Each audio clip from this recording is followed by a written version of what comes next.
Our second speaker in this opening session is Dr. Shari Rogal.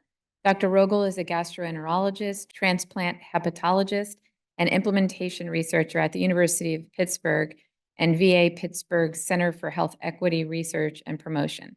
Her work focuses on developing methods to select implementation strategies to improve the quality and equity of healthcare, with projects ranging from cancer screening to HIV prevention and care to substance use and treatment. Let's help me welcome Dr. Rogal. Hi, everybody. Thank you so much for having me here. You may not recognize me by the end of the day because my hair is just going to keep expanding from the humidity here, but I do like Houston. It is nice. So today it's a tremendous honor to follow Dr. Sola, who has extensive experience. And I'm going to sort of piggyback off of what she was discussing and talk a little bit about the promise and practice of implementation science, and how we can use science to promote everyday implementation. But I think, as we're all aware of, there's sort of this tension in implementation science as to the complexity and all of the theories, models, and frameworks that we've been talking about, and sort of the practice. So I think that's one of the things we're going to talk about today. We all know why we are here and why we need implementation science. It's because even things like penicillin and smallpox vaccine took a really long time to get adopted, even though they're highly effective and can save lives. And so implementation science, I think we're going to see a lot of bridges pictures, which I can get behind because I'm from Pittsburgh. We're the city of bridges. But basically, implementation science emerged to bridge this gap between evidence and practice.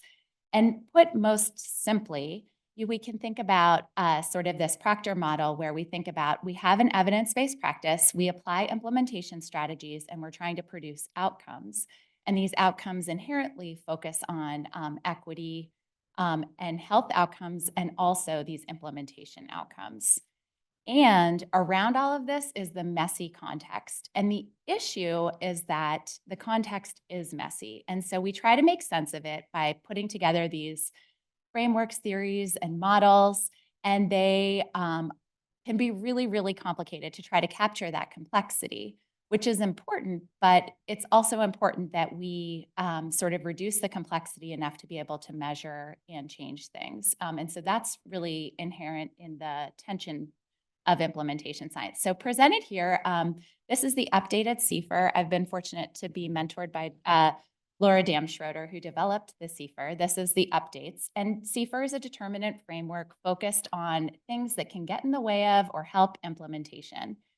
And then on the right, you can see the ERIC implementation strategy clusters. So this was developed by Dr. Byron Powell and colleagues.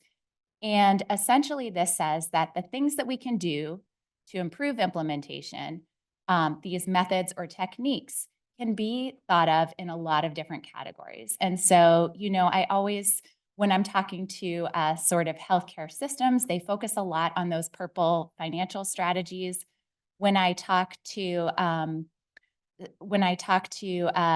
of clinicians, they focus a lot on education strategies, but there's tons of these strategies. And so how do we make sense of this? And the problem with all of these theories, models, and frameworks, and all of the science of implementation is that we're at risk of sort of forgetting our initial imperative.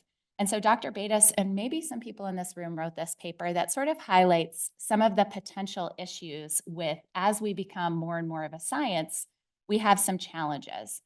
And so, we always have to be mindful of not perpetuating the gaps that we were developed to address. So things like making sure that we're actually having impact, not being overemphasizing being a legitimate science. So to try to be a legitimate science, making things sound really complex may be appealing, but we don't want to do that.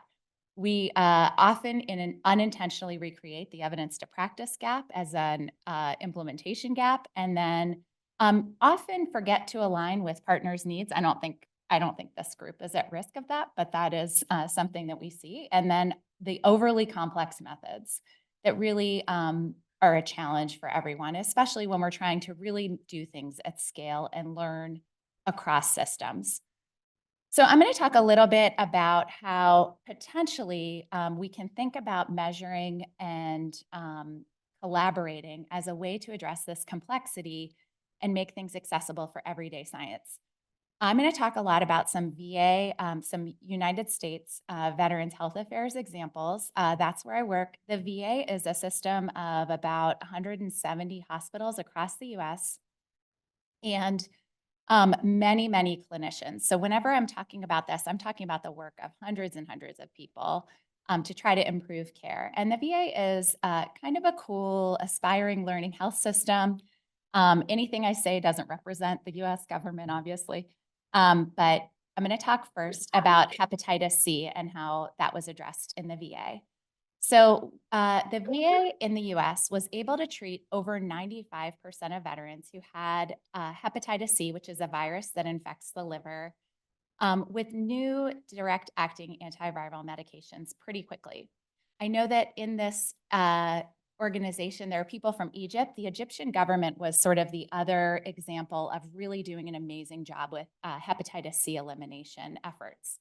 But other than that, many, many healthcare systems have not been able to address hepatitis C to this extent. Back at the beginning of when we were trying to do this, we started measuring which implementation strategies were being used across all those different hospitals. We found that, and so we started to gather data from this large, complicated system, just asking people which strategies they were using.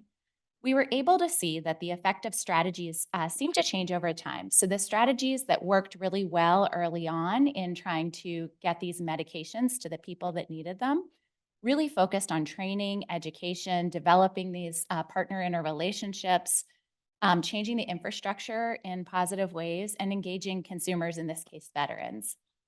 Later on, the things that worked well were really focused on evaluative and iterative strategies. So mindfully looking at what we were doing and trying to reach out to veterans that maybe hadn't gotten care early on. So adapting and tailoring. So for example, we realized that homeless veterans and veterans who were still drinking alcohol were missing out on this innovation. And how do we develop changes that can address this? We also were able to use some configurational comparative methods to find combinations of strategies. So the question is just, once you kind of see what works, to what extent can you prescribe the strategies that work to other contexts? So, and I think this is a bigger problem that implementation science wrestles with, the degree to which things are generalizable versus need to be tailored.